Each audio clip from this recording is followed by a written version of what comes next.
Differential diagnosis of jaundice. The differential diagnosis of jaundice can be quite tricky, so we've decided to make things clearer in this Chalk Talk episode. Jaundice, also known as icterus, is defined as the yellowish discoloration of the skin, sclerae, and mucous membranes due to the deposition of bilirubin, which is increased in hyperbilirubinemia.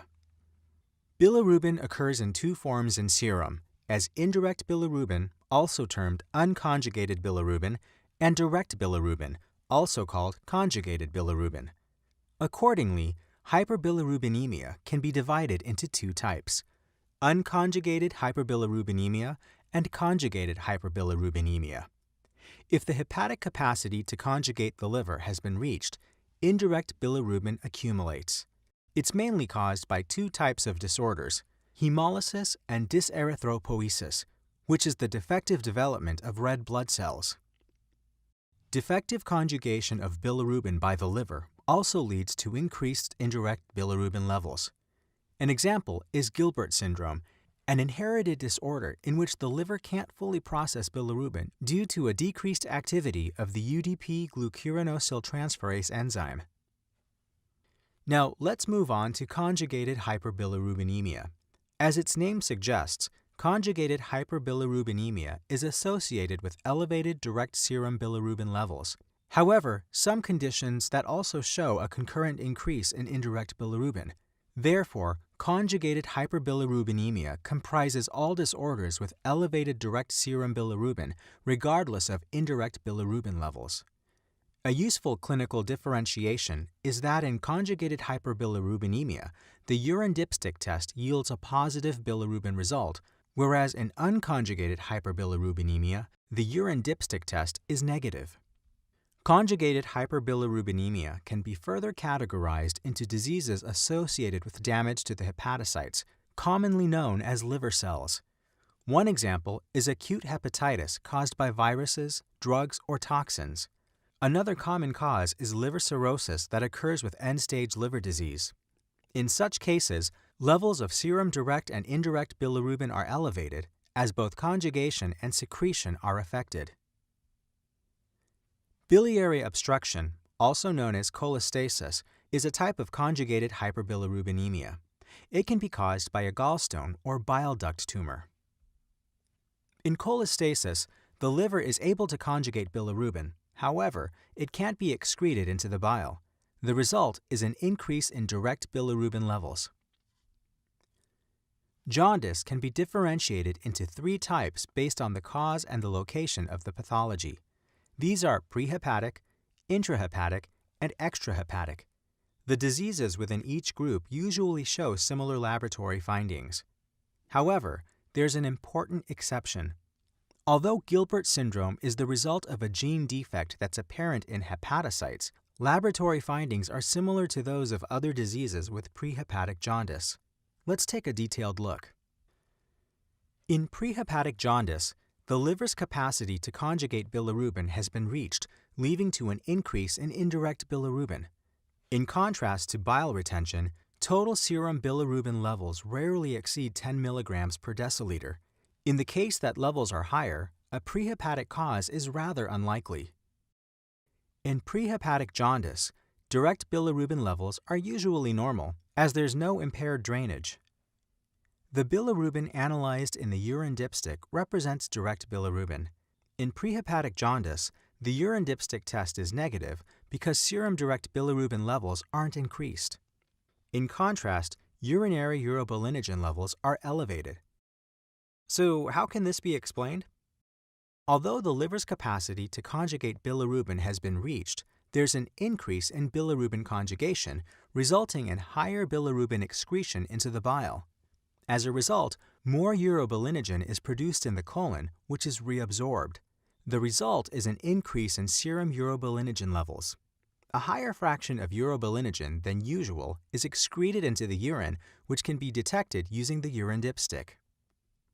In prehepatic jaundice, hepatocytes and bile ducts aren't involved, so serum levels of transaminases, alkaline phosphatase, and gamma-glutamyl transferase are normal, provided there is no concomitant disease. How is it possible to further differentiate between the two examples shown here? In hemolysis, laboratory findings reveal low hemoglobin levels and often reduced levels of haptoglobin. In addition, LDH levels are elevated as a result of cell damage, and there's a reactive increase in the reticulocyte count. Dyserythropoiesis is characterized by low hemoglobin levels. In contrast to hemolysis, the reticulocyte count is low. Gilbert syndrome is caused by decreased UDP glucuronidyltransferase enzyme activity. Although the disease occurs in the liver, laboratory findings suggest a prehepatic cause. So Gilbert syndrome is categorized into prehepatic jaundice because it represents a common differential diagnosis. Classical laboratory findings are elevated indirect bilirubin, the absence of bilirubin in urine, and normal serum transaminase levels. However, urine urobilinogen levels are decreased in Gilbert syndrome. So how can this be explained? Bilirubin conjugation is impaired in Gilbert syndrome. A lower amount of bilirubin reaches the colon, resulting in less urobilinogen produced. The result is lower levels of urinary urobilinogen. However, this decrease can't be detected using the urine dipstick test because it provides only semi-quantitative measurements. In contrast to hemolysis, urobilinogen levels aren't elevated in Gilbert syndrome. Moreover, the patient's history provides an important clue to its presence. Episodes of mild jaundice can be triggered by fasting or stress. Let's move on to intrahepatic jaundice. Hepatocyte damage leads to increased levels of both direct and indirect bilirubin. In the hepatocyte, there is simultaneous uptake, conjugation, and excretion of bilirubin, with impairment of all three processes in intrahepatic jaundice.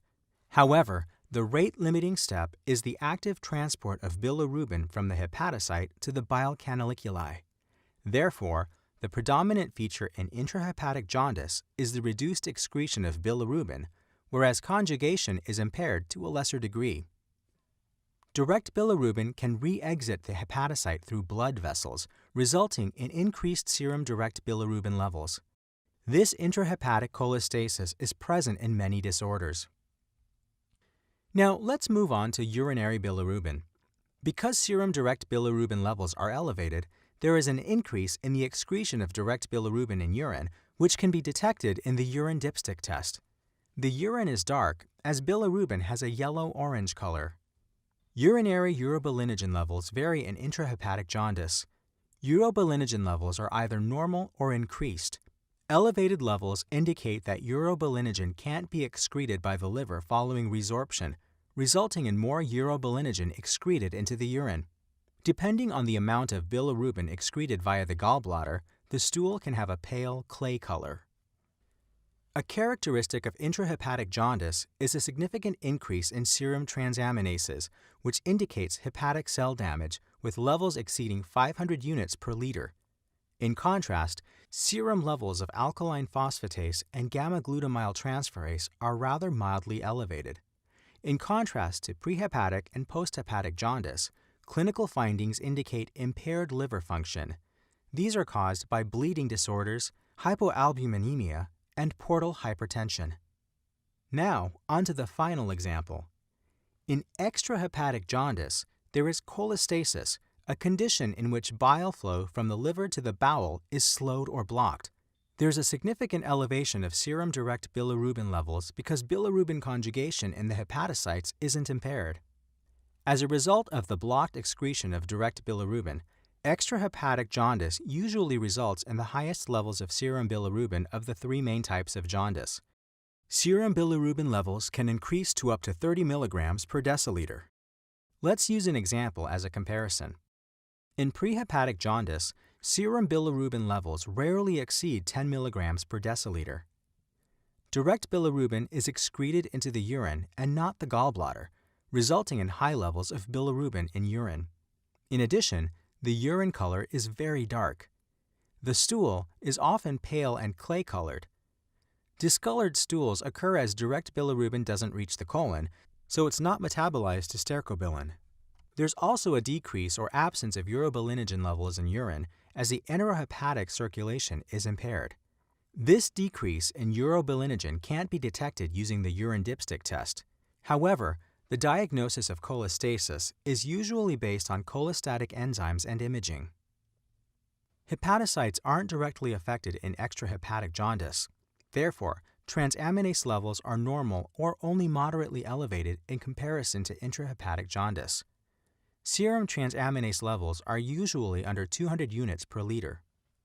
Alkaline phosphatase and gamma-glutamyl transferase, which are also termed cholestatic enzymes, are often more than 3 times the upper reference value. Alkaline phosphatase is an isoenzyme formed by many tissues and also by some tumors. It's found especially in bile ducts. In cholestasis, there's increased alkaline phosphatase synthesis. Therefore, it's a classic indicator of biliary obstruction. Gamma-glutamyl transferase levels are elevated in liver or biliary diseases, while the highest levels occur in cholestasis. However, this enzyme is also sensitive to alcohol or drug-induced liver damage, which induces enzyme activity.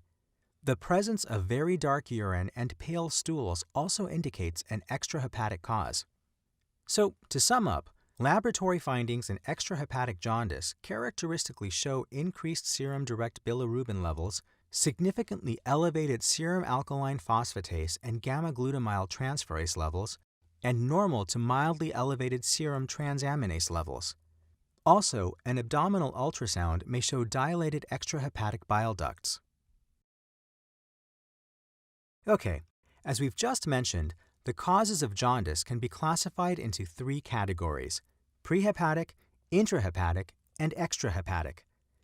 This classification is based on serum indirect and direct bilirubin levels as well as urine dipstick results. The complete blood count, transaminases, and cholestatic enzymes are further important indicators of the cause of jaundice.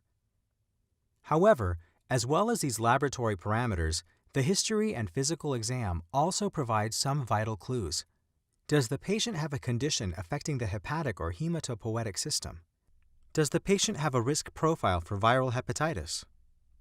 How rapidly did jaundice first appear, and what are the concomitant symptoms? Are there any changes to the patient's urine or stool? What's the size and consistency of the liver during the physical exam? Are there any cutaneous signs of liver disease? Does the patient have petechiae suggesting a coagulation disorder? In addition, you should also take note of whether the patient has ascites or if there are signs or symptoms of encephalopathy, such as poor concentration and tremors. Do you want to test your knowledge of jaundice? Then stay put for the quiz.